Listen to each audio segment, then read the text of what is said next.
we're going skydiving on our first date. Whoa. In 2015, I moved to LA and matched with a lawyer named Randy on Bumble. Okay, so we met Randy on Bumble, a tall, successful partner at his firm. But according to the app, he was 2,700 miles from me. Figuring he must be traveling, I didn't let that sway me.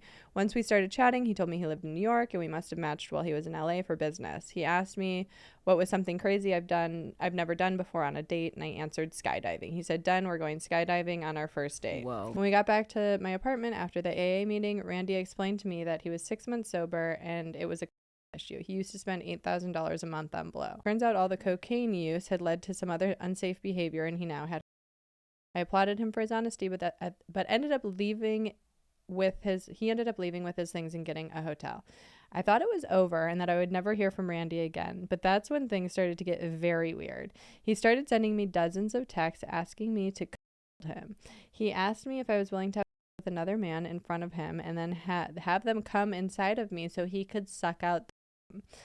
What the He started sending me expensive gifts and left me a voice notes about his desire for me to financially ruin him. I'm talking hundreds of texts, and he started sending me pics of his asked me to tell him how small it was. He would say things like, "Tell me this tiny means nothing to you."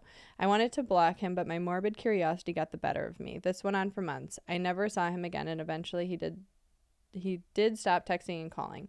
I thought it was over until 2017, 2 years after the one and only time I ever saw this man. I got a call from a woman asking me if it was really over between Randy and I. Turns out it was Randy's new fiance. They had been together for a year now, but according to her, he never got over me. He later sent her a text that said, "You deserve better and you can get better." They still got married. She told me they got divorced and she should have listened to me. I hope she didn't get herpes.